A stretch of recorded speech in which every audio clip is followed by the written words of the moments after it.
बोलिए सर। नमस्कार।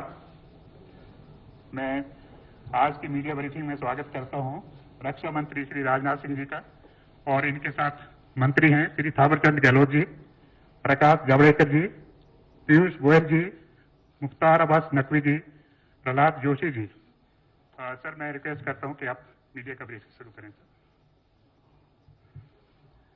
मित्रों, मेरी तरफ से आप सभी का स्वागत है। और आज बाइक नहीं चल रही है? चल रही है। आज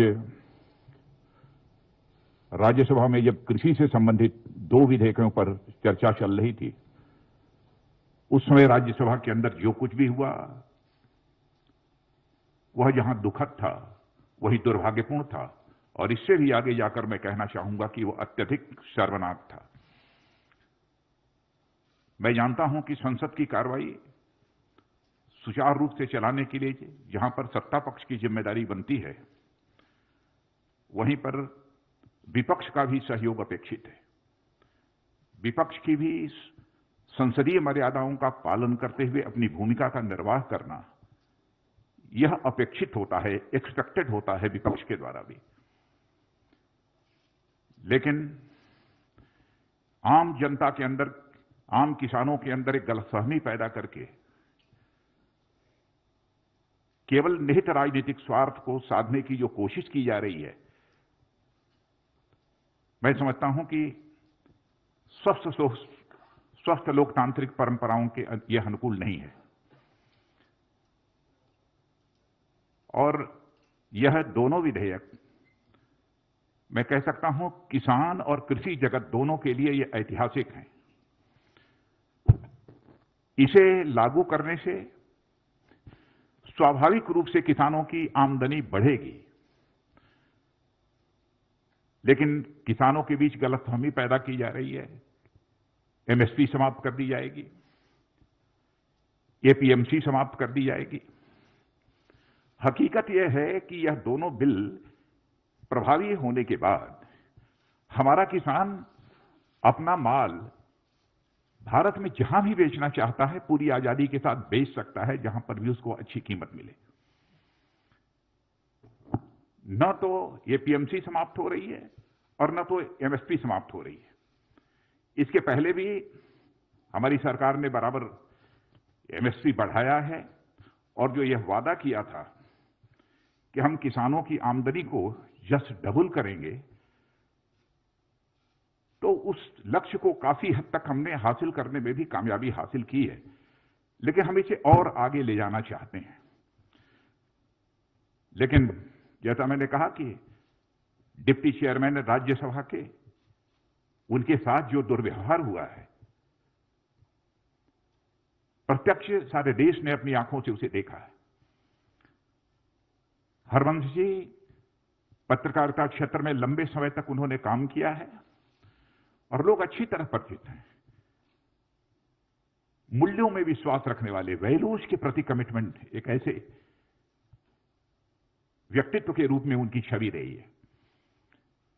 लेकिन सीधे उनके आसन पर तक चले जाना, और आसन तक जाना ही नहीं बल्कि आसन पर जाकर खड़े हो जाना, वहां पर जाकर रूल्स बुक को फाड़ डालना, और इतना ही नहीं, वहां पर पहुंचकर रूल्स बुक को फाड़ना और अन्य भी जो कागजात रखे हुए थे उसे भी फाड़ देना और आसन के ऊपर चढ़ जाना। जहां तक मैं जानता हूं, मैं कह सकता हूं कि संसदीय इतिहास में कभी ऐसी घटना न तो लोकसभा में हुई है न राज्यसभा में हुई। और राज्यसभा में होना तो यह और बड़ी बात है। राज्यसभा को हम हाउस ऑफ एल्डर्स कहते हैं। संसदीय परंपराओं में विश्वास रखने वाला कोई भी व्यक्ति निश्चित रूप से इस प्रकार की घटना से आहत होगा। आज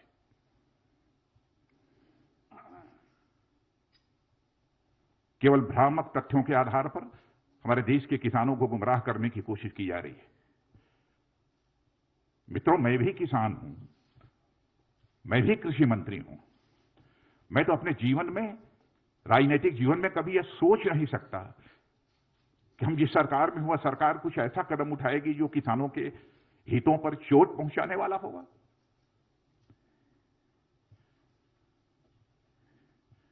जो कुछ भी हुआ है वह संसदीय गरिमा के अनुरूप नहीं हुआ है।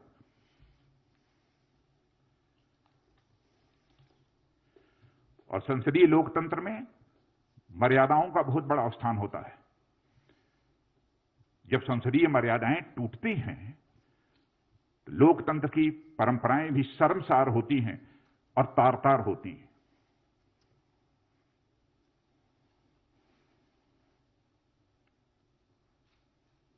और कुछ सांसदों के द्वारा उपसभापति जी के साथ जैसा आचरण किया गया है, उसकी जितनी भी भर्त्सना की जाए वह कम है।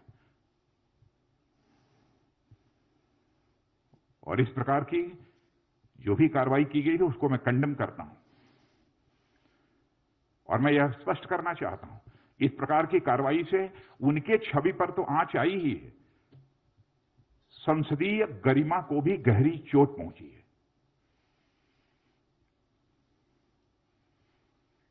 तो इस अवसर पर मुझे इतना ही कहना था।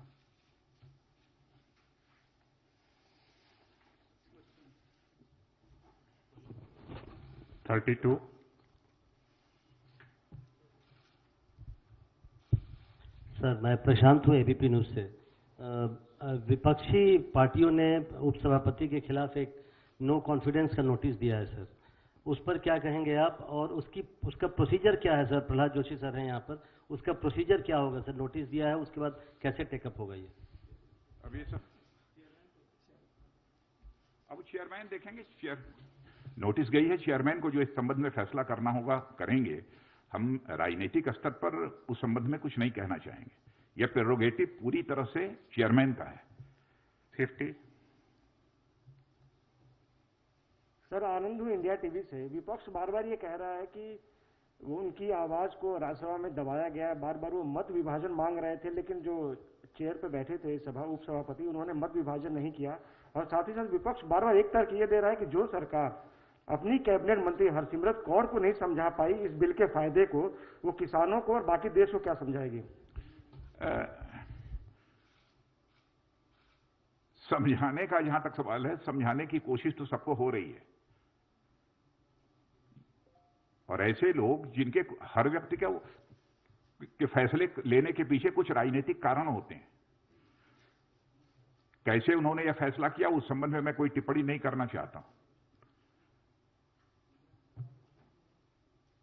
लेकिन इस प्रकार का आचरण हेल्दी डेमोक्रेसी में यह तो सभी स्वीकार करेंगे ना कि अपेक्षित नहीं है। 60।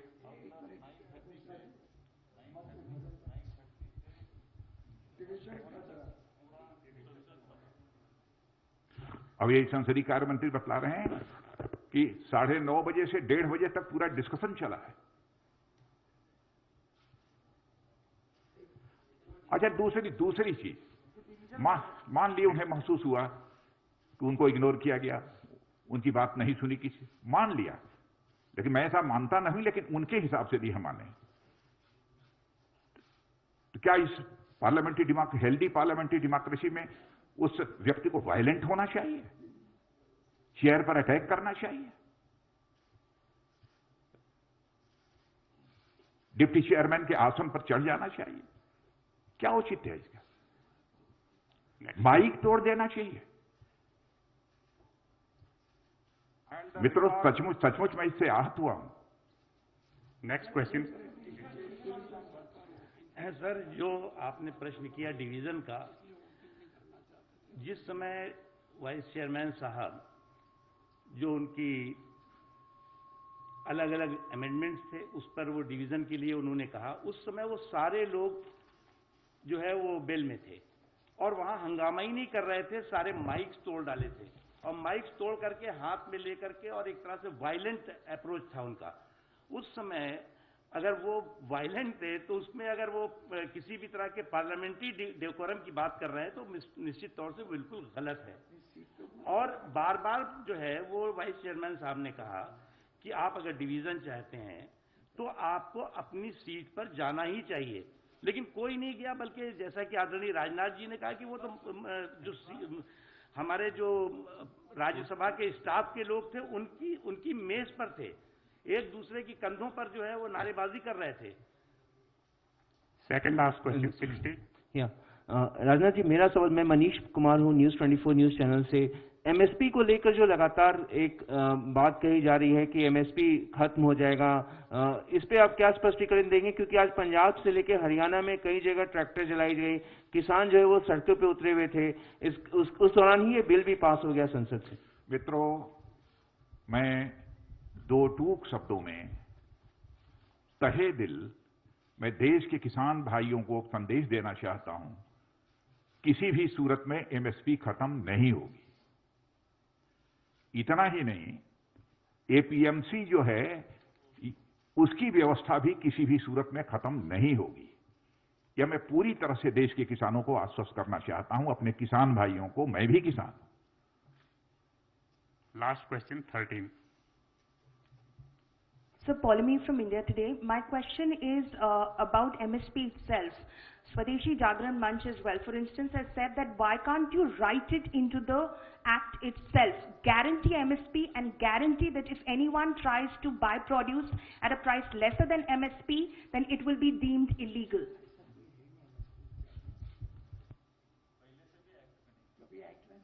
ऐसा प्रोविजन कभी एक्ट में रहा भी नहीं है, इसके पहले भी। Thank you very much, sir. Friends, thank you very much. MSP is not a part of any law. It's an administrative order.